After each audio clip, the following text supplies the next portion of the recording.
My name's Ian Joy. This is our show, Stoppage Time. If it is bets you are looking for, you've come to the right place. We don't always hit them, but you have come to the right place for bets indeed. If it is a blonde bombshell you are looking for, there he is, John Bucketimer. You've come to the right place. Buckets, how you doing? Ian, I'm doing terrible. It is awful how much that 1 hour time change can completely throw off my day. I just feel like nothing's right. Nothing's adding up. I'm exhausted. Your war cry, thankfully, woke me up a little, but something feels a little off today for me.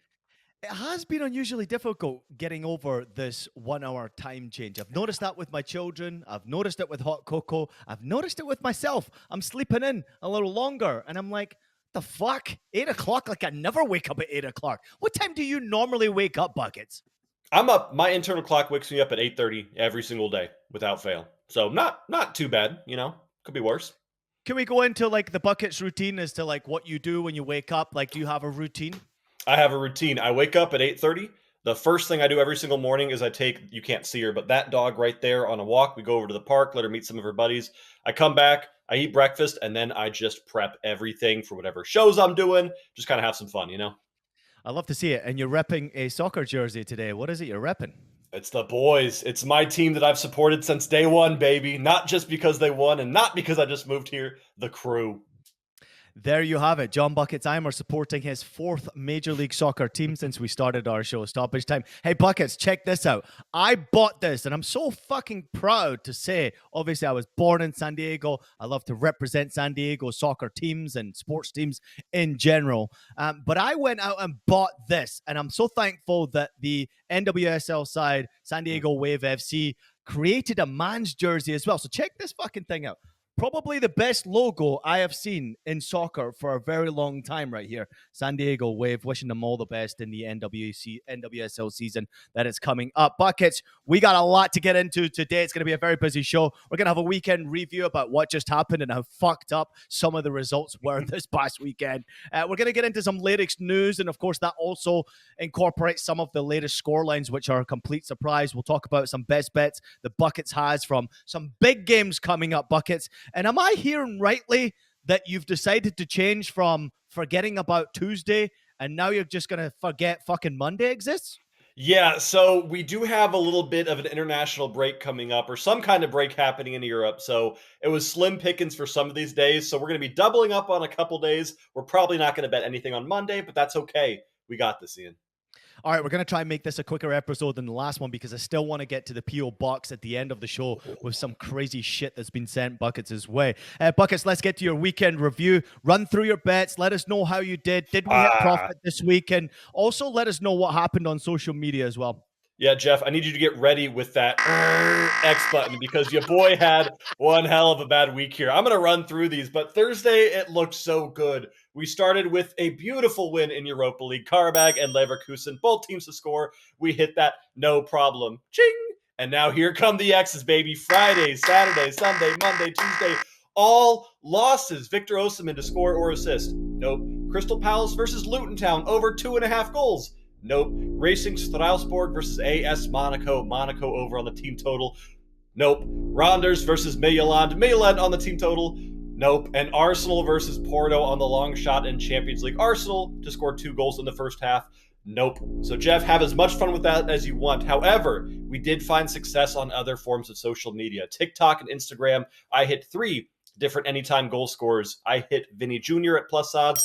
I hit Alexander Isak at plus odds. And I hit Nicholas Jackson at plus odds there to score goals. So while the show itself was not successful, Ian, we've been saying this since day one. We're going everywhere. We're posting plays everywhere as much as we can. So it's nice to see success on the player props over on other platforms.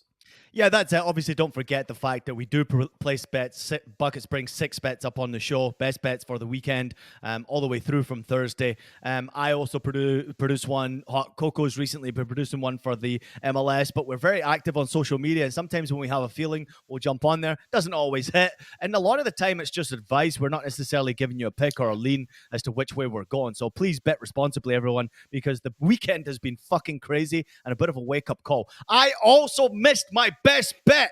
It was called The taking a chance best bet I was on Bologna against Inter Milan. Bologna draw no bet in this game. It was plus 150, so I was taking a bit of a swipe at this one. Jan Bisek scored 37 minutes into the game, the 23-year-old German with his second goal of the season. It was a good goal. Congratulations to Inter. But I will say this, Buckets, I don't know if you watched this game. The second half statistics in this game, take a look. Fucking insane. Let's not forget that Inter Milan are top of the table by a country mile. They're flying high. They got the 1-0 advantage. But in the second half, Inter Milan did not take a single fucking shot against Bologna in that second half, which tells you how one-sided the second half was. 12 shots from Bologna in that second period. One fucking shot on target in that second half from Bologna. We weren't far away from this one, especially even potentially getting our money back with a push. But at the same time, this is a real reason, and it taught me this weekend to gamble responsibly. Because if you gamble responsibly, you can have a lot of fun. And I loved watching this game because I was on the edge of my seat, hoping that Bologna were going to get something from this game. They played a great game, just couldn't finish. No final product, no end product. Inter Milan won the game. Buckets, did you catch it? I did catch the game, and I was impressed with how many shots they took off target, but also the possession that Bologna maintained. Inter Milan is one of those clubs that they just tend to dominate every stat and every part of the game, but Bologna kept almost 65% possession, which again doesn't mean anything if you don't translate it into goals, but they looked good, and they looked good enough to at least get the draw. I bet they're disappointed to not get a point off of this one. Sometimes the soccer gods are just not shining your way. Buckets, if it's okay with you, we're talking latest news. I want to talk about some of the most recent results because the Champions League did not disappoint already. As we record this show, it is on the Wednesday, so there is some big games coming up, including a certain Borussia Dortmund. But at the same time, I want to talk about what happened between Barcelona and Napoli and Arsenal and Porto. Is that cool? Absolutely. All right, let's whip through it quickly because Barcelona got the 3-1 victory over Napoli. They won by 4-2 on aggregate. Fermin Lopez, the 20-year-old, got his second Champions League goal of the season, assisted by Rafinha. João Cancelo scored 2 minutes later his second Champions League goal of the season, his sixth Champions League goal all time. Barcelona has scored 2 goals in 121 seconds in the knockout stage game for the first time in the history of the Champions League. 121 seconds between goals, that's pretty impressive. Amir Rahmani scored for Napoli to make this game interesting. Buckets, listen to this one. Rahmani is the first international for Kosovo to score a goal in the whole history of the UEFA Champions League. So even though Napoli got knocked out, they can hold their heads a little bit high. And congratulations to Rahmani, obviously, for Kosovans out there. Hopefully I've said that correctly. A real sign of belief and confidence and maybe inspiration for all our youngsters out there as well. Robert Lewandowski wrapped things up. He has scored back-to-back goals in the Champions League for the first time ever for Barcelona. So Barcelona went through relatively easy. Did you watch any of that game, Buckets? Did you see anything of Barcelona's convincing victory? Because this was one of their better performances of the season. This was one of their better performances of the season, and it happened exactly when it needed to happen because there's been so much turmoil both on and off the pitch for this Barcelona side. They needed that decisive victory to just show everybody, hey, we're still FC Barcelona. We are still a team that is supposed to be here, and they needed that kind of win, especially going into the next draw of this competition. They could face some very, very heavy competition, but this should give them at least a little bit of confidence moving forward. The Arsenal game was fucking wild. They won by a goal to nil against Porto. Therefore, it went to obviously extra time and stoppage time. Leandro Trossard scored the Belgian international. 7 goals in the Premier League. He has scored 3 goals in the Champions League this season. The pass from Odegaard was fucking filthy. And I mean sexy. It was dirty. It was so fucking beautiful. It was better than the actual finish from Trossard. Martin Odegaard in that first half, the first 45 minutes of this game, Buckets, where of course you were leaning on one of your wagers. Martin Odegaard completed only 6 passes for Arsenal in that first 45 minutes. You must have been disappointed with the way that we just didn't see the finishing in that first 45. I was very disappointed. It's the kind of matchup to where you never really lose hope when you have a bet like this because Arsenal was getting chances. Bukayo Saka did have shots on target in this first half. This was a match that maybe could have seen 2 goals in the first half, but ultimately it did not come down to it. I missed seeing Martinelli in this competition. I know that he was not available either on the pitch or on the bench. I think he's a big part of this Arsenal core that needs to be there moving forward if he can be. But still, Arsenal did what they needed to do. Not the most decisive victory by any means. Props to Porto for putting up one hell of a fight, but a fantastic match all around. Yeah, we did obviously go to penalty kicks where Martin Odegaard, Kai Havertz, Bukayo Saka, and Declan Rice all scored. And of course, Vendel and Venderson missed their penalty kicks. Galeno, obviously, that is for everybody out there. He missed his penalty kick and it ended up 4-2. David Raya has now saved more penalties in the Champions League penalty shootouts than any other goalkeeper in Arsenal's history. He is the first Arsenal goalkeeper to save a spot kick in a Champions League shootout since Almunia did it for Arsenal against Roma back in 2009. Let's go to the quarterfinals of the DFB Pokal, because as much as the Champions League was going on Tuesday, Buckets, you were actually well and truly tuned into Saarbrücken against Borussia Mönchengladbach. Saarbrücken obviously went down a goal to Robin Hack's opening goal 8 minutes in. 25-year-old, 4 goals in the Bundesliga this season, scored a couple of goals against Cologne, then followed it up with a wonderful goal to open the scoring for Gladbach. And I thought, oh my God, goodbye Saarbrücken. Think again. 3 minutes later, Mohamed Naifi scored. He arrived from the Dutch lower division. He played in the French lower division. Fourth Pokal game and his first ever Pokal goal in Germany. And then in the 90th plus 3 minutes, stoppage time, everybody, Kai Brunkner scored his third Pokal goal of the season to win it for Saarbrücken. And really incredible it was. Absolutely scenes everywhere of joy, of delight, and incredible amazement, and brought emotion back to me seeing a lower division team get to the semi-final of the DFB Pokal, the German Cup, Buckets. I did not think that I would see something more impressive than Spakenburg's run last year in the KNVB Becher Cup in Netherlands. But we might be seeing that right now, because the path that Saarbrücken has had to take to get now to the semifinals has been unreal. They've now knocked out 3 top-flight Bundesliga clubs, including, of course, Bayern Munich. They also beat Eintracht Frankfurt and now Borussia Mönchengladbach. In the semis, they get to play at home against FC Kaiserslautern, who is still a division above them, but is their easiest opponent yet. It's crazy what they're doing. I love a Cinderella story. I want to see them make it to the final so badly. However, if they do, odds are they're facing Leverkusen, so they have to end on now their hardest opponent yet. But still, what a terrific run. What a beautiful thing. And it's the kind of thing that you only see in these cups, because Gladbach probably should have scored 5 or 6 goals in this game. They were dominating every part of the matchup, 78% possession, 21 shots, only 5 on target. So, missing out there. But Saarbrücken had only 2 shots on target. And that's all it took to win this game. You got to love a matchup like that. Obviously, this was a special game for me, watching a lower division team get to the semi-finals. And if I'm not mistaken, the last third division team to make it to the semi-final of the German Cup was my FC St. Pauli team that did it back, where we got knocked out by Bayern Munich in the semi-final. We beat Werder Bremen in the quarterfinal to get to the semi-final. And what a feeling. I can't even describe to you that type of a feeling, how special that was. So the emotion I saw from those Saarbrücken players, I felt it, and it brought back a lot of memories. But it also made me think of my good friend and our good friend of the show, Eric Ronaldo, who was a legend at Saarbrücken. I texted him immediately after this game, congrats to your boys. Didn't hear a fucking word back. It was fucking... It was birds chirping on the reply, nothing coming back.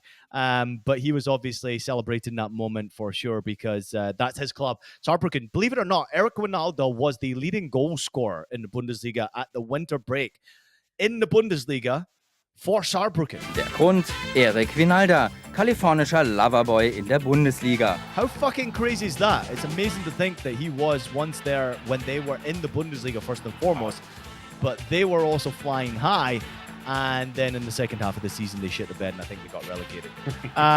As Buckets pointed out, Bayer Leverkusen is the only Bundesliga team left in the semi-finals of the DFB Pokal. Obviously, Saarbrücken being third division, the only team from the third there. Kaiserslautern in the second division. Fortuna Düsseldorf also in the second division. That has never happened before in the history of this competition, where there's only one Bundesliga team left in the final 4. Leverkusen looking to obviously win the Bundesliga, win the German Cup, win the Europa League, say goodbye to Xabi Alonso, and probably send him on his way to Bayern Munich, where they will potentially rule Germany for the next 10 years. Buckets, your thoughts before we get out of there? I love how you ended that sentence right there. Xabi Alonso, come on over, buddy. We're ready. We're ready for you, man. No, but just, again, congratulations to Saarbrücken. Even if they don't make it past the next round, this is a historic run, and it's the kind of stuff we love to see. I'm just going to put it out there. It has been a wild weekend of wagering for many sports bettors out there, especially if you're in the soccer space, because some results have been incredibly surprising. And one result from the AFC Asian Champions League caught me by surprise. It was Al Nassr and Al Ain. No disrespect to Al Ain, what a fantastic team they are. But Al Nassr getting knocked out in the fashion that they did do. I just want to say something real quickly. Did you see the miss from Cristiano Ronaldo in that fucking game? I did. It looks like Jeff's going to pull it up here as... Oh, man. Wow. I mean, listen, this is a Champions League game. Let's not forget about it. And obviously, you can see Cristiano Ronaldo holding his head in absolute fucking disgust at his miss. Look at it from this angle. Like, I've never seen Cristiano Ronaldo miss an opportunity like that. It brings up a bit of a debate about who's better between Ronaldo and Messi. I'm just going to throw it out there. But to see Cristiano, I know he's 39 years old now, but to see him miss from that type of an angle, and he also missed another one in the first leg where from 7 yards, he hit it straight at the goalkeeper. It wasn't his day, but that was, I've never seen that. Have you seen that before? I have not seen that. And I try to stay as far away from the Messi-Ronaldo debate as I can because supporters on both ends are fanatic. But I will say, I am Team Messi, and that's the kind of shot that Messi would have made. That's all I'm saying, Ian. I love how you just said that you're staying away from this debate as far as you possibly can, and went on to say, I'm Team Messi. How the fuck can you do that? I love Messi. Messi's the greatest player ever to have played our game. I don't even care about your Diego Maradonas and Pele's and Cristiano Ronaldo fans. No, Messi's on another planet. Cristiano Ronaldo, though, is up there. I don't care what anyone says. I'm a huge Manchester United fan, as most people know. And he is one of the best athletes, if not the greatest athlete to have ever played soccer. And the goal scoring ability, absolutely phenomenal. Not on display there for Al Nassr. Al Nassr lost by on penalty kicks. Of course, they got back into the game. 4-3 it was. Cannot believe it. This was one of the most corrupt fucking games I've ever seen. Did you watch any of this game, Buckets? I only saw the highlights. I did not watch anything live. That you bad? Fucking missed it. Oh my God. The referee was dying to give Al Nassr a fucking penalty in the 118th minute of the game. The referee was like, had his fucking whistle in his mouth, waiting for someone to make a challenge in the box. And of course, fucking Al Ain basically gave the penalty kick away. It was ridiculous. There was mistakes, red cards, penalties, missed penalty kicks. And then we went to the worst penalty kick shootout I've fucking ever seen in my goddamn life. Brozovic missed, Tellez missed, and Otavio missed for Al Nassr. Cristiano scored his, but then Ramini, Kaku, and Al Shamsi scored for Al Ain to make sure that they went through in the tie. And congratulations to them, man.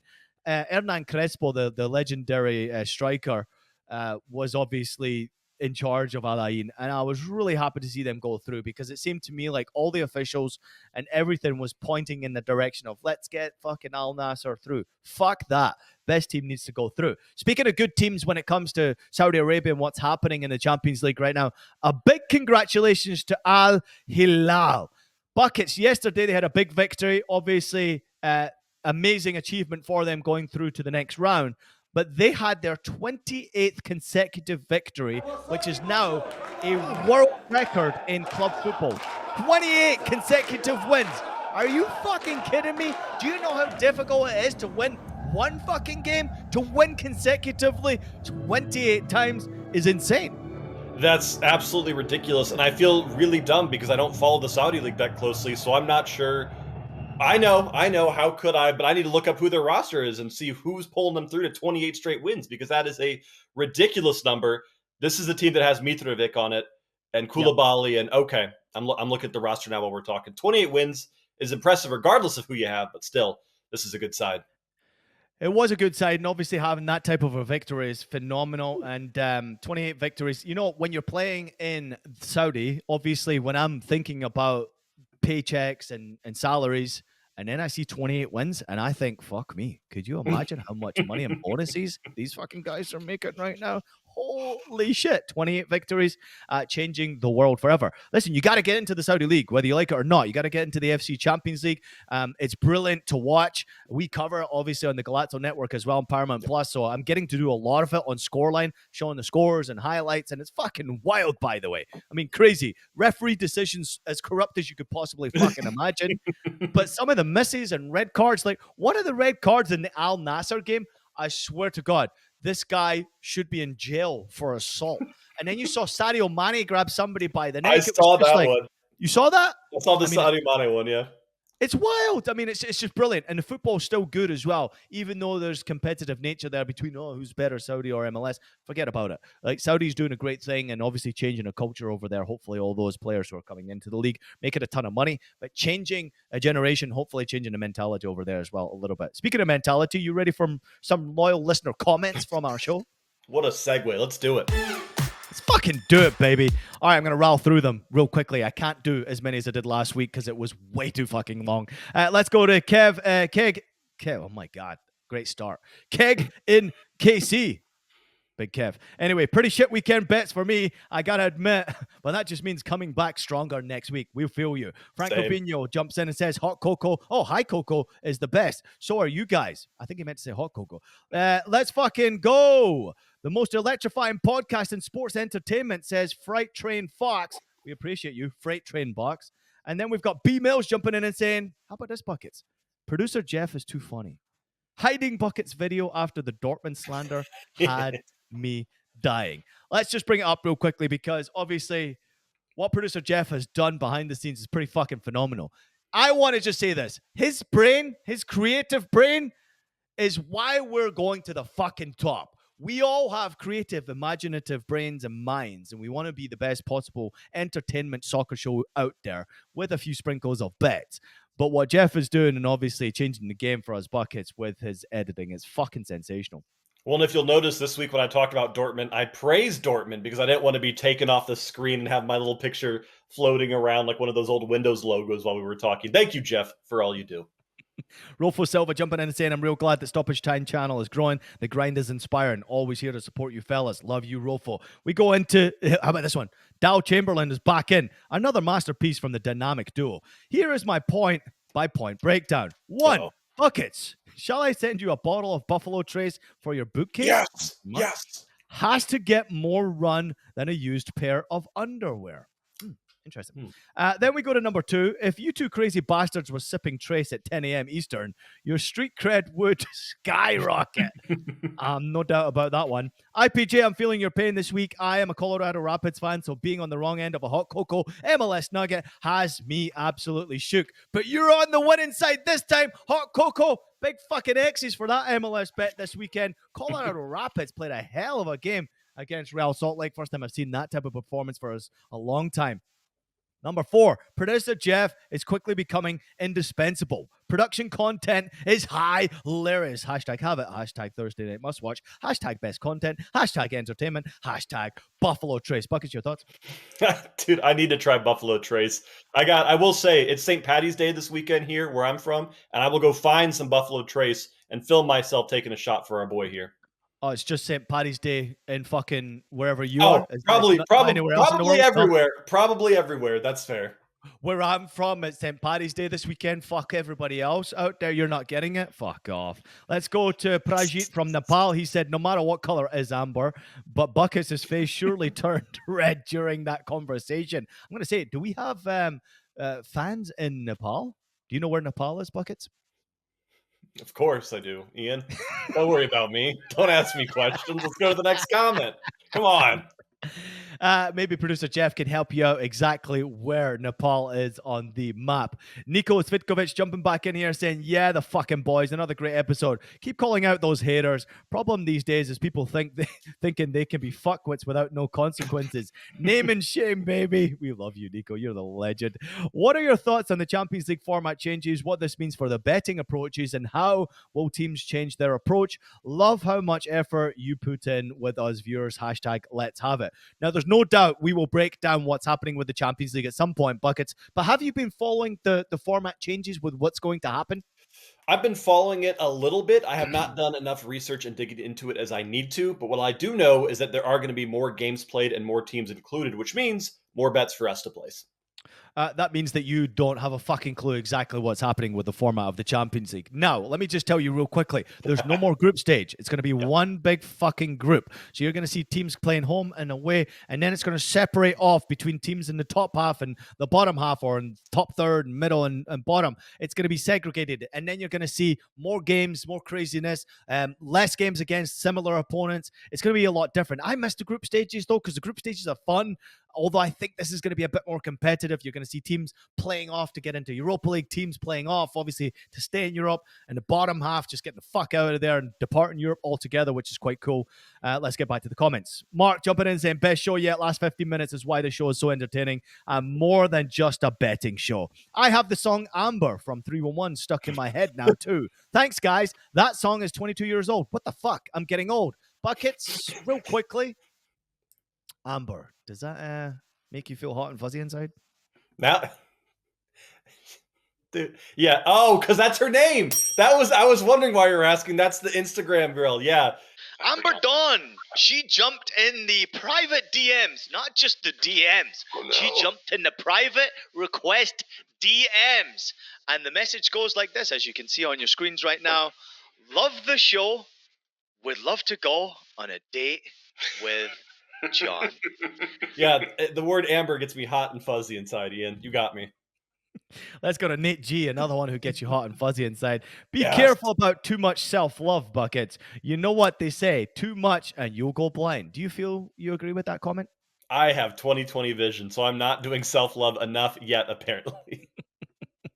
Nate the Great jumping in saying, gentlemen, back again with a comment just for the numbers and algorithm. Thanks for helping to put money in my pockets. Not this week, fucking, unfortunately, to you, Nate the Great. Hopefully you did win, though, by creating your own bets, because even though we may have lost with our bets, a lot of people out there took the information, created their own bets, and actually won. If you'd like to share those winners with us, let us know. We've got James Murphy jumping in and saying, I have an addendum to IPJ's statement on the not sending hateful tweets before the games are over. How about you don't send them at all? Nobody cares that you are mad that someone didn't predict the future to your liking. Everyone knows how this works. Everyone knows you can lose, so shut up and play in. Buckets, your thoughts? My thoughts is that is the perfect message. Unfortunately, we cannot get rid of all the hate here on X or Twitter or whatever it's called, but we can still do our best to name and shame, baby. Let's do it. I don't see much hate though. Like, see, this is the thing though. I don't. It's amazing to me the community that is out there. I just don't see the hate. Obviously, people are asking, show your losers and things like this. Yeah, of course. Like we're discussing them on a fucking show. But at the same time, like Jesus, like it's a brilliant community. There's so many fucking positive people out there. Speaking of positive people, let's go to Achilles' heel. Wow, episode 10 goes to 11 is the best one yet. Great job, boys, and producer Jeff is killing it. This show is so entertaining. Buckets reminds me of Gilligan with that hat on. Go blue. Is Buckets. that why Hot Coco tweeted that? Did she see that comment? I think she started a war with you, Buckets. I think she started a war at some point. I'm expecting a little bit of a comeback from you. Let's go to Brian K. He said, now that's a war cry.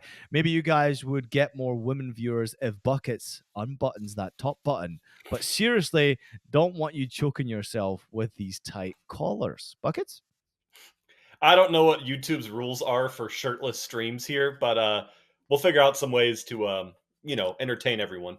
Well, we know you've been in the gym working out there, Buckets. Obviously, we see you on social media being very active. You're starting to lift a lot more weight. You broke a record recently, right? You broke your own personal record with lifting? I did. I hit 225 on the bench for 2 reps, baby. I'm starting to put on some serious weight here. I still got to find some good lifting shoes, though, Ian, if you have any advice on that one. Funny, because I had lunch with my good friend Ken, who is the strength and conditioning trainer that I told you about. And I said that you're going to reach out to him on Instagram and he's going to give you the information you need for those shoes. Are you talking about like strength training when you were doing the drops? Was it 225 doing the legs or was it doing bench press? So I did 225 on bench, but I'm looking to get some like actual training shoes for squats because I know they make them to where like it helps keep your heels down when you're squatting kind of deal. Yeah, I can see Buckets competing in the Olympics in the next few months. Let's go to BS Fishing. 50 minutes in and IPJ just lights up. Go get him. Fucking right, man. We go to Kyle. He said another great episode from the best in the business. Love the unboxing. Buckets, the unboxing's been a lot of success and people out there are still sending boxes. We have so many boxes to open today. Don't you boys worry. We got you. Just want to reiterate that that's not a box right there. That was a package that you showed. So, yeah. Holy shit. Epic rant by IPJ at the 60-minute mark. Fire. Heavy metal. Hashtag have it. That comes from Nicholas Alsvine. We've got Chris Roker jumping in and saying, great show again. Love the bets and the production value. IPJ's energy is infectious. And Buckets is one of the most sincere cappers out there. Keep it up, boys. Now, Buckets, this brings me to the most important talking point, because it has been an incredibly tough weekend out there. I've noticed it because I am someone who thinks that I know football more than anybody else in this fucking industry. Soccer, what I'm talking about for everybody out there. But at the same time, soccer has a habit of kicking you in the teeth, and it's why we love this game so much. But it's also bringing me to an important point that I wanted you to talk about a little bit more, because I know you've been in this betting space for a long time. For me, obviously being an ex-athlete, haven't betted, now it's legal. I'm starting to dabble in it. I'm trying different things to see what it does to my body and my head and my mind, so that I understand what people are going through. And this weekend got me fucking dizzy. The results were absolutely insane. The results were unfair at times. And for many a person out there, I would have imagined it would have been a difficult weekend, Buckets.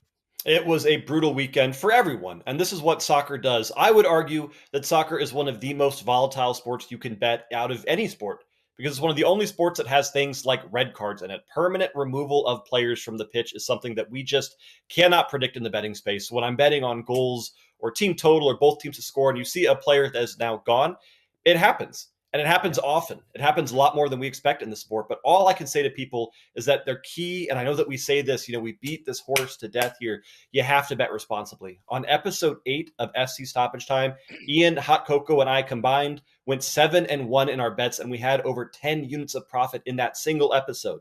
On episode 10 this past week, we went 1-7, the complete reverse flip. But because we're always betting responsibly, we're betting within our means, and we're having fun with what we are doing, that is okay. Betting is a marathon. It is a long-term race. It is not a sprint where you try to hit as many cashes as you can, as quickly as you can. You have to understand that this is a long-term endeavor. And this is something that Ian and I do all year long. Every single day, we are putting out bets, we're putting out information, we're putting out videos, because more than the bets themselves, we love the beautiful game. We love the sport. We love soccer, and we love what we are doing. So don't get frustrated during the bad days. Don't come at me during the bad days. Understand that we all have them. No matter if you've been doing this for a week, a month, 2 years, or 10 years, everybody has bad days. There's no such thing as a perfect capper on this platform. So just be smart, take deep breaths, find your ways to kind of mentally separate yourself from the game and separate yourself from the wagers, and know that it's going to be okay. We do bounce back. We always do. Ian and I have bounced back after every single bad day for over a year and a half now together. It's just how this goes sometimes. Listen, as much as we're an entertainment show, and I love creating the show, obviously been with Buckets now since the beginning of this show, and getting creative and reimagining and bringing producer Jeff on now with a new creative mind, and obviously what he's doing editing, but also production-wise, and also sharing ideas. It's going to be very, very successful. We're seeing that with the numbers. But we are also a show that doesn't just necessarily provide entertainment only. We provide soccer picks, betting picks. So I feel like it's a responsibility to make sure I continue to always talk about gambling responsibly. You hear me mentioning it 20 fucking times a show. But I wanted to dive a little bit deeper this week after seeing the results, because the results out there shook me. And I was working on CBS Sports Galazzo Network this week, and I was just, my jaw dropped so many times at some of the results and some of the incidents that were happening in games, and thinking to myself, man, people are losing money out there, because a lot of people who are betting on the favorites are just getting destroyed. So the bookies won this weekend. They fucking won.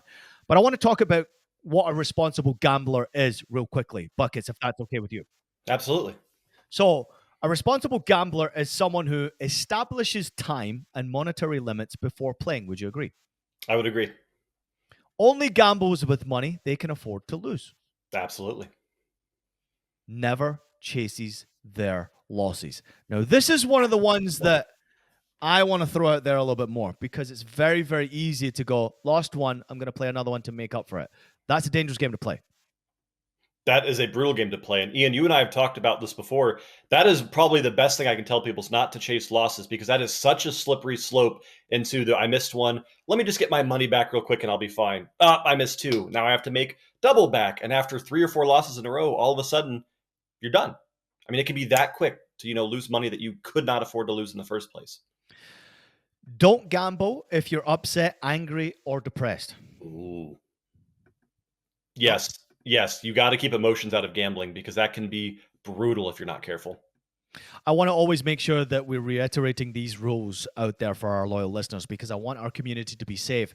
As everybody knows, we created Stoppage Time to make sure it was a safe environment where people will not be judged, and there's no shame in placing a wager on a soccer game if you want to. That's the community we're trying to build, but it's so fucking important that people are gambling responsibly when they're enjoying our show, enjoying our content, and placing wagers. You have to make sure that mentally you're tuned in. And what I've seen a lot from our loyal listeners is they do play smaller wagers and they're betting responsibly. I always state that. It's so fucking important. But I wanted to dive a little bit deeper into some of the stats, not only in the United States of America, but also in the UK. Some stats that stood out to me, Buckets. An estimated 23 million Americans have gone into debt because of gambling. That is insane.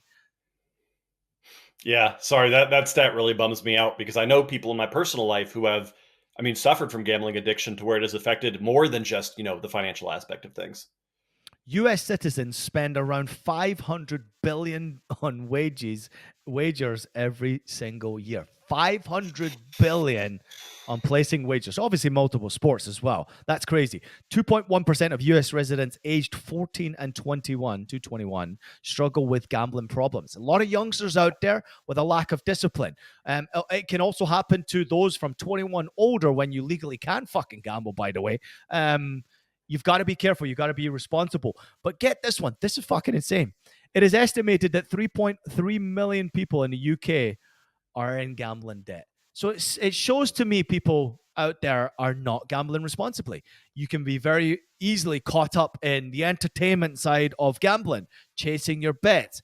But let me just give you a fair fucking warning out there. I have sampled since I've jumped into the betting space with Buckets. I have done something unusual. I didn't just jump in and place how I felt and what I wanted to do. What I did was I started off by playing small wagers and see how I felt. Then I placed a little bit higher wages, see how I felt. Then I placed higher wages. Then I placed higher wagers. Then I placed higher wages. Then I got to a level where it made me feel very fucking uncomfortable. Then Buckets will tell you this. I had one seriously bad day where I went maybe 0-12 or something like that, where I was chasing my bets. And I wanted to chase my bets because I wanted to know the feeling of what it was like for someone who's addicted to gambling, what they're feeling and what they're going through chasing their bets. And the feeling I had, Buckets, and I don't know if you've ever chased your bets, but I did it for an experiment. It was unusual. I'd never felt it before in my life. It was sadness. It put me into a bit of depression.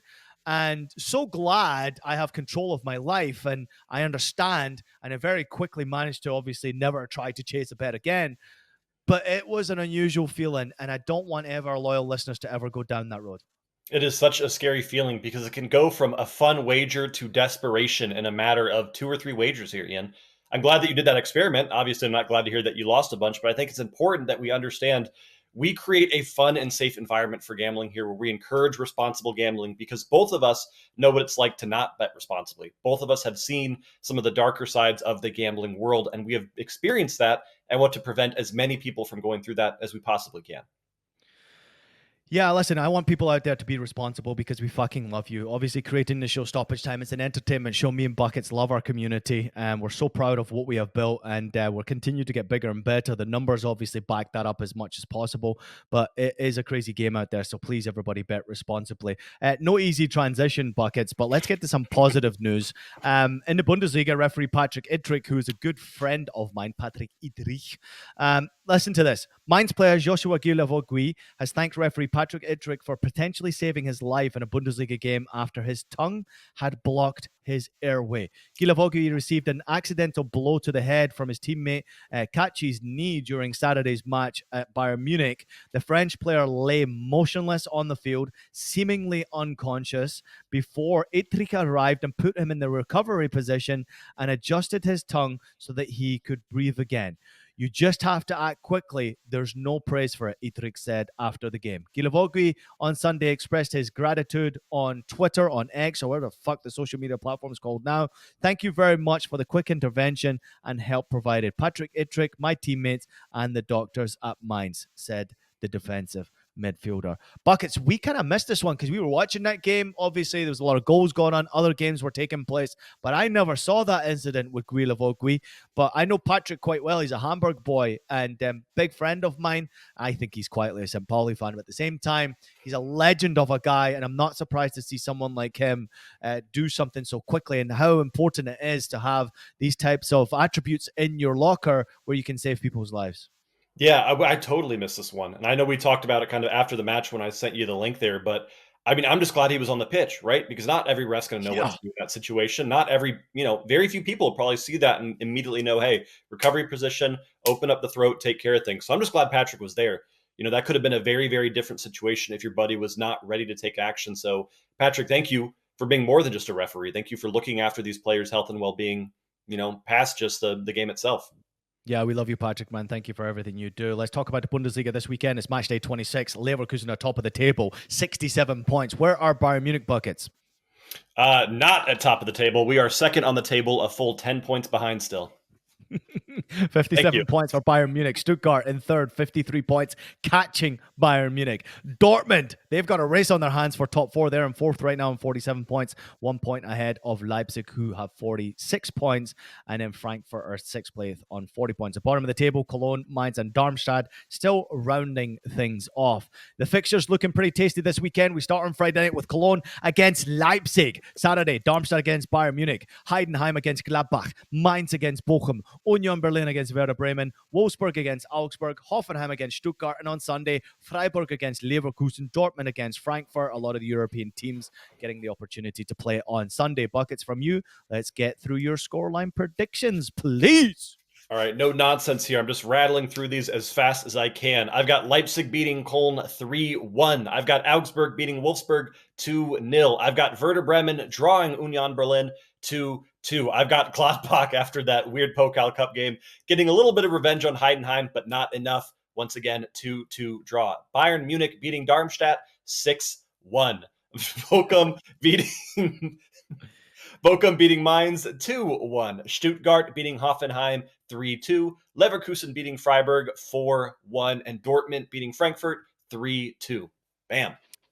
I don't think I'm far away from you. A lot of the similar predictions, you had a lot of 2-2s in there. I've gone for Cologne 1, Leipzig 3, Darmstadt 0, Bayern Munich 7, Heidenheim 3, Borussia Mönchengladbach 1, Mainz 1, Bochum 1, Union Berlin 3, Werder Bremen 2, Wolfsburg 2, Augsburg 1, Hoffenheim 1, Stuttgart 3, Freiburg 2, Leverkusen 2. Borussia Dortmund 2, Eintracht Frankfurt 1. Buckets, let's get to your player to watch for this weekend in the Bundesliga, match day 26. I'm looking at this Bayern Munich game, and I told myself I was done betting my club, but I'm looking at Harry Kane because my word, is he just doing everything right now. Take Harry Kane over 3.5 shots on targets. Take him to get a brace. Take him to get a hat trick. All thing Canes as they take on Darmstadt. Love to see it. Make sure he's in the starting lineup as this guy as well. Xavi Simons, 6 goals, 8 assists in the Bundesliga this season. 8 goals, 10 assists across all competitions for Leipzig so far this campaign. I believe it's 35 games he's played in all comps. Red Bull, obviously, out of the Champions League now. They can focus on that top 4 battle, which, in my opinion, is bad news for Borussia Dortmund because we're expecting them to obviously go through in the Champions League after beating PSV at home. So I'm going for Xavi Simons to score or assist this weekend. Of course, Leipzig play on Friday against Cologne in Cologne. I'm hoping Cologne get a result for my boy Timo Schultz, but Leipzig right now and Dortmund, That is an entertaining battle. Buckets, who ends up in the top four? Do you think it will be Borussia Dortmund, who are producer Jeff's favorite football club in the world, or do you think it will be Leipzig, a club that was created from absolutely nothing by a company that has billions of dollars? Well, the last thing I want to do is piss off producer Jeff again. But I also did play your future you gave out, Ian, of Dortmund to finish in the top four. So I'm financially invested in this Dortmund side, but I also think that Dortmund have enough to pull it off. Let's get to your best bets for this weekend. You know, it wouldn't be an episode of Stoppage Time if we didn't get to some wagers from our betting expert, John Buckets Eimer, who's looking to rebound from last week. Welcome back, because Buckets is about to hit the big time. Buckets, from you, I want 6 best bets from you. I want to bet on Thursday, Friday, Saturday, Sunday, Monday, Tuesday. And if there's a day that you've forgotten in a week, put it on another day. Give me 6 best bets, please. Let's start with your best bet for Thursday.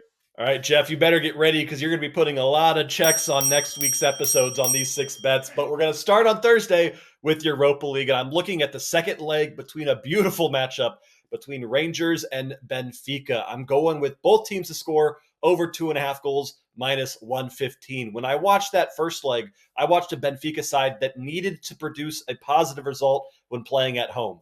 They kind of did, I guess, but not nearly enough. A 2-2 draw in which Benfica was just launching shots off target like it was their job. It was a really, really good game. Tom Lawrence and Dujan Sterling both opened up goals for Rangers there. And Rangers looked good on the road, which is scary considering how much better Rangers are when they're playing at Ibrox Stadium at home. I think Rangers might actually qualify and get out of this tie, but I do love goals in this matchup. This is a game that we could see a similar 2-2, 2-1, 3-2. I just see a lot of goals from two very charged offenses. So both teams to score in over 2.5. Ian, at playable odds at minus 115, abso-freaking-lutely. Yeah, listen, obviously, speaking with my heart, I follow the Scottish teams when they play in European football, whether it be Rangers or Celtic. And I want to see Rangers go through. They were so impressive in Portugal against Benfica. This game's a fucking wild one. I have no idea what to expect, but I can guarantee you that that stadium is going to be absolutely bouncing. Buckets, what's the name of that stadium again? It is Ibrox Stadium, correct? Yeah, that is correct. Why are you saying it correctly this time? Because when I first started getting into the soccer space, I once called it Ibrox Stadium, and I have never had so many angry people on Twitter in my life. I could go 0-40, and people would not have been as mad as me as when I pronounced that Ibrox Stadium. Nothing better than a hot, aggressive Scottish human coming at you. Let's get to your best bet for Friday. Friday is a little bit tricky because I'm going to a league that I haven't really done a lot of betting on so far this season. I'm looking at Liga MX, and I'm looking at a matchup Friday night between Club Tijuana versus Club Santos Laguna. Club Tijuana is one of the only teams in all of Liga MX that have not won a match, albeit they draw a shit ton. This team has played 11 games, 0 wins, 7 draws, 4 losses. They're playing a Santos Laguna side that is honestly not bad, and currently they're in tremendous form. Santos Laguna picking up 3 big wins in their last 3 matches against Querétaro, Mazatlan, and most impressively, Cruz Azul, one of the better teams here in Liga MX. They beat 3-0. Currently, and I think it's just because of home field advantage, because I did a lot of research digging into lineups, and Santos Laguna look like they are fit and ready for this match.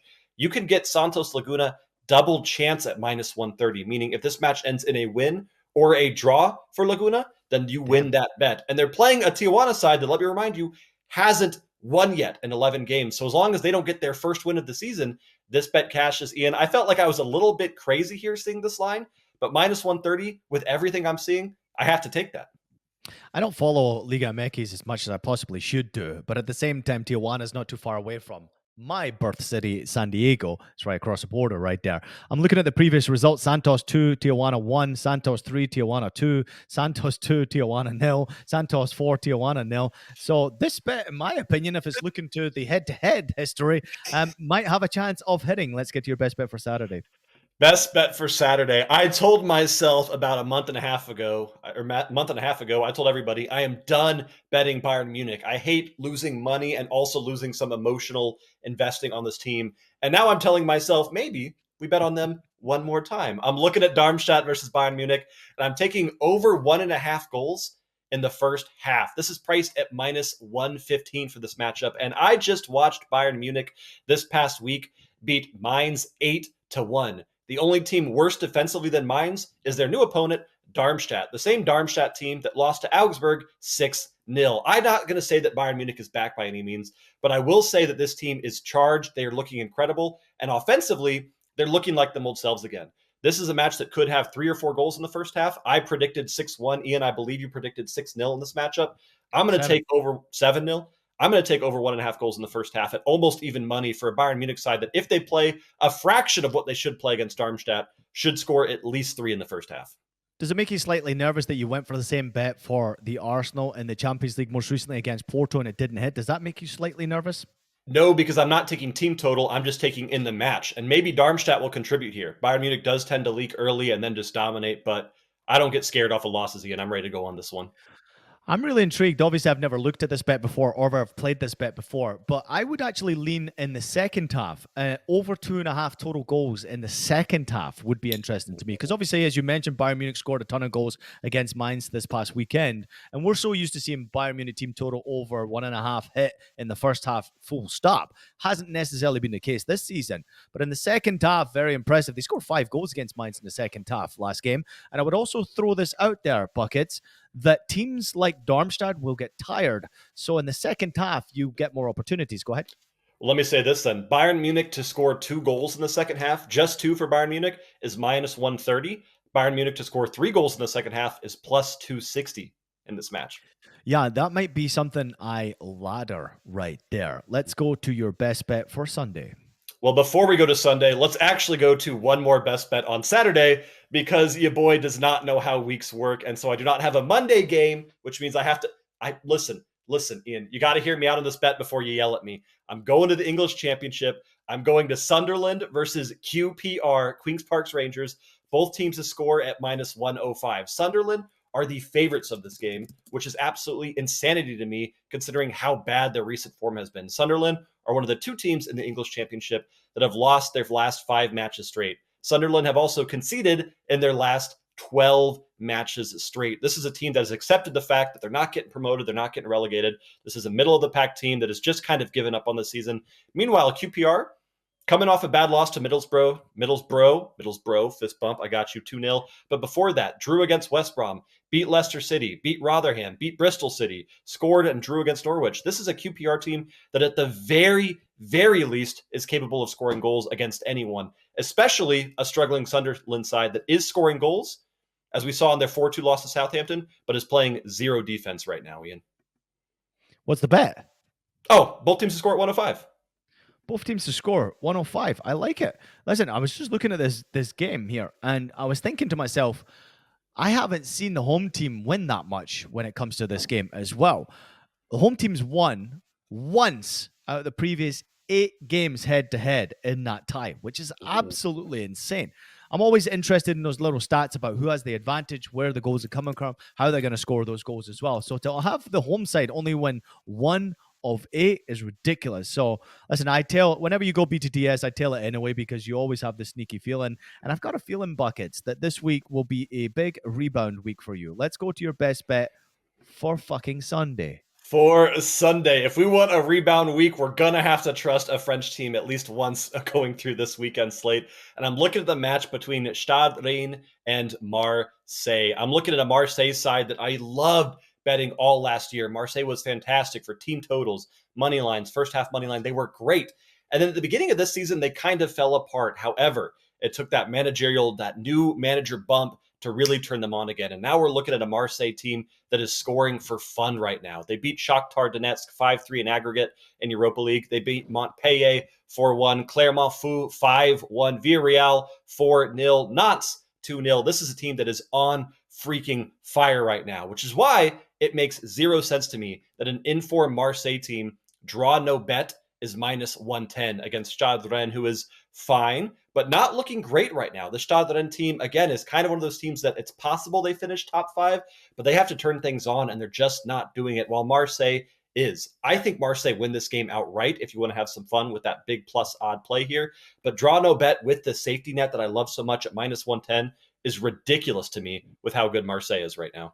Yeah, a little bit of payback as well for Marseille going into this game. They most recently met in a Coupe de France game. It went to penalty kicks, and Marseille got knocked out 9-8 in penalty kicks. So there's a little bit of payback there for Marseille coming up as well.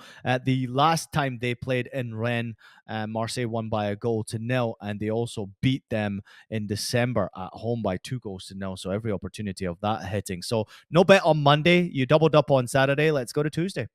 Yeah, we're skipping Monday. It's just a tough slate right now, so bear with me, guys. And what you're going to see, it's a tough slate because even to find value on a Tuesday bet, we had to go with a bit of a bonkers bet here. And we're going to a country I don't know, honestly, if I've ever bet on the show. And if I have, I know for a fact I have not bet on these teams because I 1,000% cannot pronounce these guys. But let's see if we can still cash some tickets here. I'm looking at Deportivo Maldonado taking on Defensor Sporting here in the Uruguayan First Division, the Primera Division, if you will, for Tuesday. And I'm looking at the away team, Defensor Sporting, over 1.5 team total at -110. This Defensor team right now is the best offensive club in all of Uruguay. They have played 3 games so far this season. They have scored 10 goals. They're not playing defense like a lot of Uruguay tends to not do. They've conceded 4 in those 3, but they are just unstoppable right now, even though they're only a couple games into the season. This is a team that took a lot of time in the offseason to pick up some talent from outside of Uruguay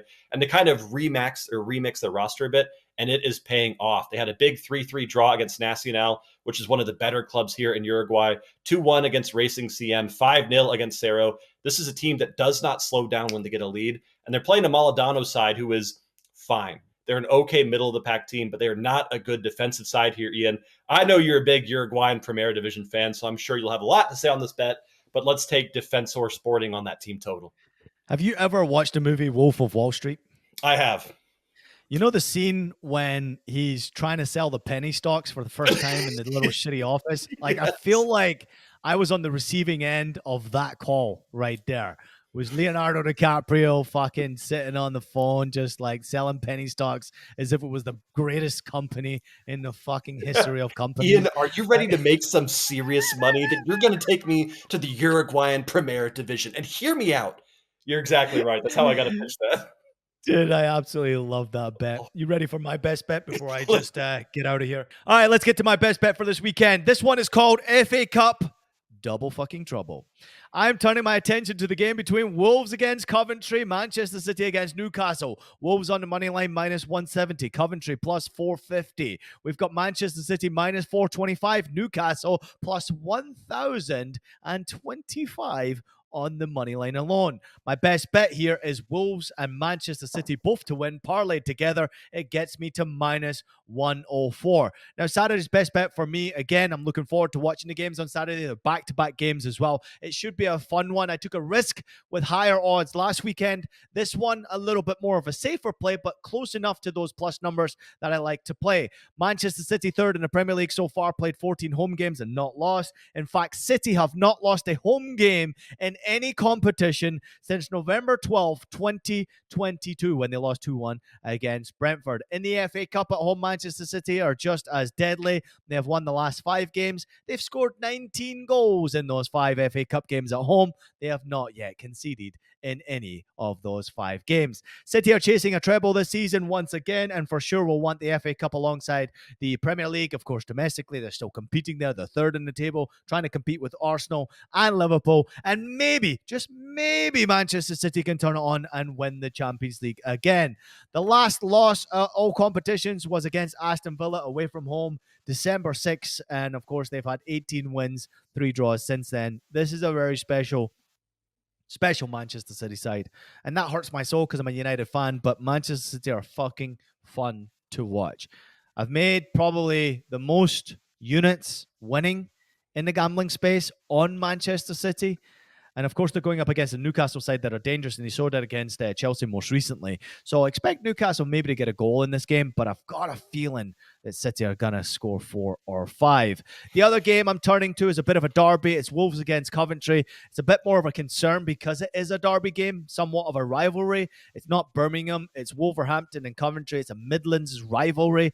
Wolves are 10th in the Premier League and pretty much safe so far. The job that Gary O'Neill has done since he took over that club is really brilliant. 33 games. He's won 15 of them. He has lost 12 of them, but at the same time, he's got them safe once again, and they're actually playing some really pleasing on the eye football. They've won their last 3 games across all competitions. They lost only 4 from 14 games at home in the Premier League. And I want to talk a little bit about Coventry because they've been an entertaining team and they score goals. They're a dangerous side. They're 8th in the Championship. They are a good side, but at the same time, I still think that gap is going to be a little bit too much. So I'm going for Wolves. I want everybody out there to be very, very careful. But let's not forget, if Wolves go through this next round, they go to the semi-final, which would be an amazing achievement for them. Please, everybody, bet responsibly. Buckets, Manchester City, and Wolves. What do you think? I love it. I'm not even going to question the City side. They beat Luton Town 6-2 in the last time they were in an FA Cup game, so they're going to dominate. Not worried about that one. And Wolves tend to do really well against lower tier competition. They have not lost to a lower ranked side, a division lower than them, since 2012. This is a team that maybe doesn't excel in the FA Cup, but when they play teams that they need to beat, they beat them every time. I love it. You know, there's one player that I want to keep an eye out for, though, for Coventry City in that Wolves game. His name is Ellis Sims. I don't know if you've heard this name, Buckets. He's a fucking goal scorer. He scored a first-half hat-trick in the last round of the FA Cup when they beat Maidstone in about fucking 13 minutes.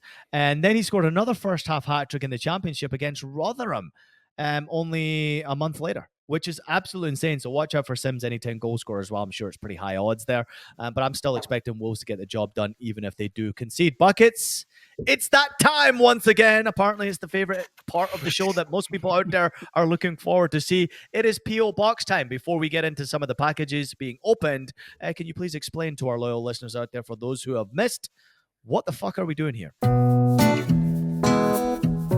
Welcome to FC Postage Time, where I had 3 empty shelves behind me and told everybody, listen, if you send me stuff to my P.O. Box, you can be featured on the shelves. Now we have wonderful things like whatever the hell this guy is. And Sun Devil, the Michigan Wolverines. We got the Brazil-Germany scarf, the Bayern Munich bucket hat. We're getting all kinds of fun stuff, and I keep getting emails from the post office saying, stop sending shit here. There's stuff every day. Too much stuff. You got to calm down. But I've got 6 packages for us to open now here, Ian, if that's good with you.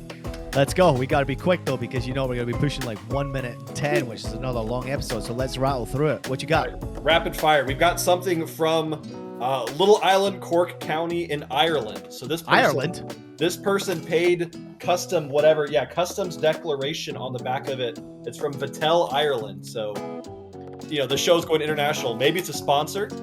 You never know. Maybe they know that in Ohio it's you know, Irish Day, it's St. Patrick's Day only in fucking Ohio this weekend. Maybe they know here. That.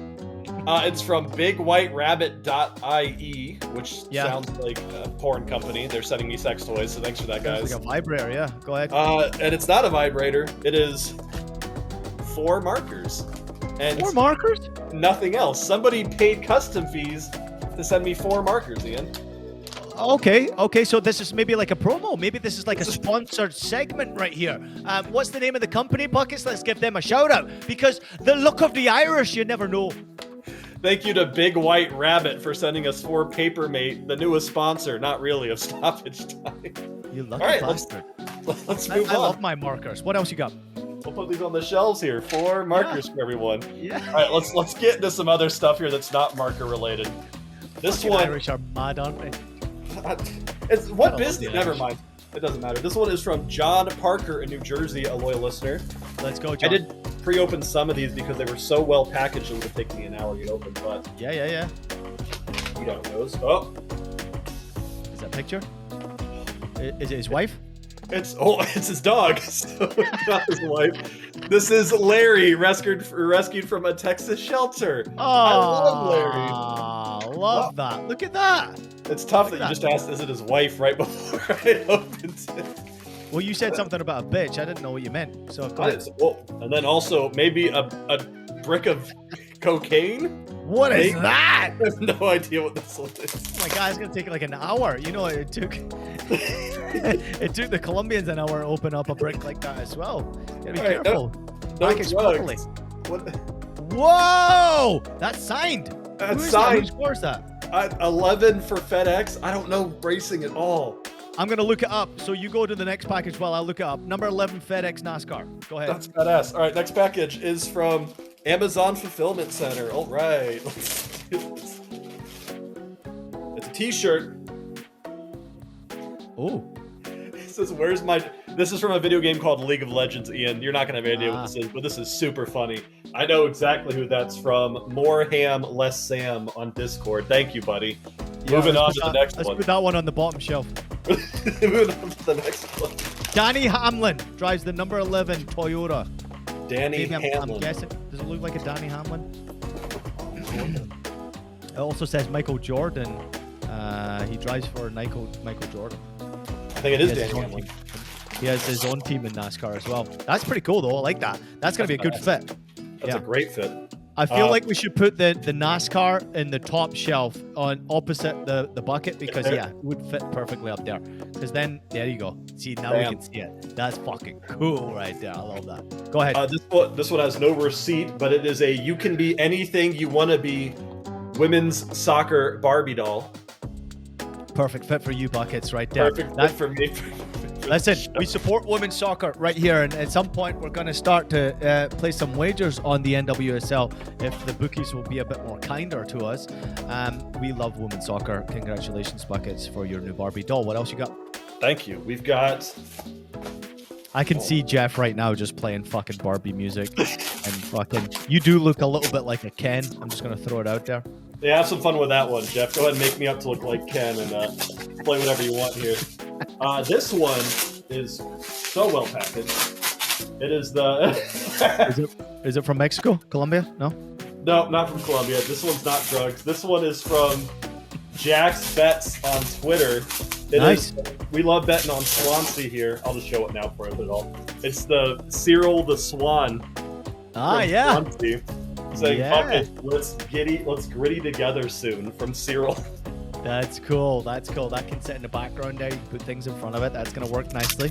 Oh yeah, 2 more here, and we'll be done, Ian. We get Look out at of those shelves. Look at those shelves, man. Those shelves are stacking up nicely. Who gave you the flowers? here. Me. Oh, I thought it was Amber. No, Amber hasn't sent me flowers yet, but I'm expecting them soon, Amber. Well, Amber jumped back in the DMs most recently, and she said he said yes. So she's pretty excited about this date. So at some point, we're going to set that up. Go ahead. Good.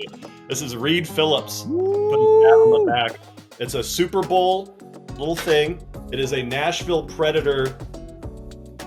There you go, Buckets. There we There go. you go. There you go, Buckets. It's nunchuck. Oh, yeah. Suddenly- Yeah. Jeff, here's your screenshot for the. Look at that. Another autograph of someone I don't know. Oh, there you go. Is that Shawn Michaels? That looks like Shawn Michaels. Jeff should know that. Billy- Who's that? Billy Kidman. Oh, Billy Kidman. Nice. I like it. I like Shawn Michaels right now. And then a note saying, Buckets, I hope you're enjoying all the goodies being sent your way. All of what I've included are TV friendly. Keep being awesome, Reed Phillips. Yeah. Thank you for keeping it TV friendly. Any more? One more. This one's from All right. Auburn, Indiana. Is it vibrating? No vibrating. We might Okay. actually have a clean episode here. It is a Yeti from, I'm going to guess, his company, FCI Construction. All right, let's give a shout out for the company then. You can't just go past that. Then someone went out of their way to send you a fucking Yeti. What is it? Read the company. It is FCI Construction. They also sent 2 pens. Yeah. More markers. Or markers, and then some stickers. Nice. Yeah. Oh, nice. And And holy Listen, Lucy. shit, Ian, who is it? the first ever Whoa! piece of stoppage time merch, baby. Oh, look at that. Golf clap. What was Golf the name in clap. there? What was the name?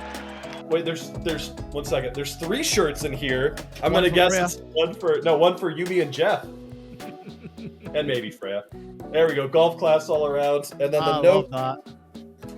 Oh, hot damn, big note. It's a big note, so I won't read all of it. Yeah. But just John, IPJ, and Jeff, you know you've created something when it makes it onto a t-shirt. I've only made 4 of these, and I've kept one for myself. They're a little rough as I didn't have access to a high-res image, so this was the best I could get. I guessed on sizes, so if you need a different size, let me know. I'll make something made. I won't read it all. Needs a new size. Buckets, you This is from- need a new size. This is from Nicholas Alwine. Please call me. Oh shit, sorry. Please call me Nick on the callouts. If you want to add the last name, it's pronounced Allwine. Nick Allwine. Thank you so much, brother. Nick Allwine. Yeah. Listen, I thought it was pretty cool to see something like that come your way, Buckets. To obviously promote a company as well. Let's give him a shout out for the company. Put the company back up there one more time because that was fucking cool. To see those t-shirts kind of made me a little bit emotional right there. I'm not gonna fucking lie. There's a tear in my eye right there. That is cool, man. FCI Construction. Love it. FCI Construction. I'll even put on the t-shirt for him. Superb. Yeah, put that t-shirt on, Buckets. You look like $1 million right now, man. Look at that. You got the hat on. You got the Stoppage Time t-shirt on. NASCAR's right behind you. We're fucking changing the game right here. Listen, big shout out to our loyal listeners for everything you have done. And obviously for all the gifts to everyone who sent something to John Bucket Timer. Unfortunately, there are some gifts that we refused to open and had to send back to the facility because they scared the shit out of us. But at the same time, Buckets is appreciative of everything you have done for him. Please don't forget to like and subscribe and comment on the show as much as you possibly can. We're changing the game with our show Stoppage Time. It is here for you. It is your show. We want to hear from you, everybody, for the algorithm. For the fucking algorithm, for whatever the fuck algorithm is, drop in a comment, drop in a like, drop in a subscribe. Make sure you don't fucking disappoint us. Share the show as much as you possibly can because Stoppage Time is here to stay for everybody out there. Buckets, obviously a big shout out to you as well for everything you've done. I know it wasn't an easy past weekend for you, but this community, as you can see by all the gifts, the wonderful gifts that you're continuing to put up while I'm saying goodbye here, it means a lot to you. It means a lot to me, man. I mean, how crazy is this, right? You and I, a year and a half ago, we said we're going to start a little World Cup betting show. We'll have some fun with it. Maybe we'll do it for a couple weeks. And a year and a half later, we're doing all this shit now, man. This is insane. Yeah. T-shirts being made. We've got fucking producer Jeff on board. We're getting more views and likes and subscribes and comments than ever imaginable. And it's happening so quickly. This is only the 11th episode of the rebirth of our show Stoppage Time. And yeah, we're pretty much changing the game. And that's how we want to feel. Continuing to create an environment where people feel like they're safe and they can enjoy placing a wager on a game and not be frowned upon, but also making sure that you're betting responsibly. We'll never ever stop battering that into you. And we're going to have some laughs along the way. This is what we're here for. Unfortunately, there will be no bet from Hot Cocoa this weekend. Just didn't have time for her. She missed her last one. And unfortunately, there was no way we could squeeze her into the show. As you can see, we've gone over an hour again. Buckets was desperate to get his packages in.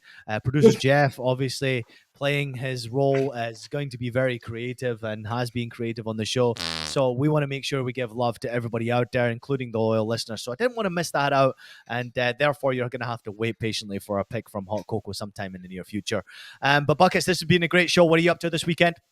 Well, apparently the whole world celebrates St. Patty's Day, so I guess I'm not special. But I do live in a city that hosts one of the biggest St. Patty Days parades in America. So I'm getting out. I'm drinking all weekend long, safely and responsibly, of course. But I'm just going to have a good, relaxing weekend here while cashing some tickets in.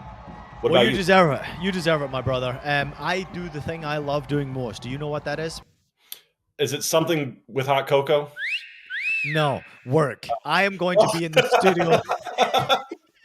I'm going to be in the studio this weekend on Scoreline once again, and I will be Friday, Saturday in there. And on Saturday evening, I'm going to the NYCFC game, and I'm not sure why, because we have scored 1 goal and lost all 3 games so far to start the season. Only joking. I'm going to go support my boys. First time I've had the opportunity to go to Yankee Stadium and watch a home game, so I will be there with my kids and Hot Cocoa, watching an MLS game, which I'm really looking forward to as well. So I cannot wait. I'm going to be placing a few wagers. Obviously, look out for my best bet on Saturday, the FA Cup fucking double trouble. Make sure you're on that bet and bet responsibly with it as well. But make sure you're having a great time this weekend. It is, of course, a wonderful weekend to go out and enjoy yourself. Please do that responsibly. I'm also talking to you, John Bucket Timer. Please be fucking responsible this weekend. Don't do anything I wouldn't do. Make sure you're betting responsibly. And just like John Bucket Timer is going to do on St. Patrick's Day in Columbus, Ohio. Make sure you absolutely. Whoa. You mean to tell me you were going to film an episode without me? I don't think so. After last week's disappointing result, you best believe I'm back with this week's Redemption MLS pick. This week I'm going to Atlanta United, and they're playing Orlando at home, and I'm doing a same game parlay. I'm going Atlanta money line as well as over 1.5 total goals, and that should put you at plus 120. The reason why I like this bet is because Orlando, they're tired. They've just played in the CONCACAF and lost. Meanwhile, Atlanta have had a full week's rest and recovery. And did you see them last weekend? What else is there to say? So I just want to make sure you guys all bet responsibly. You bet with money you can afford to lose. You have fun. But most importantly, just like Ian Paul Joy is going to do this weekend, I want you to absolutely have it!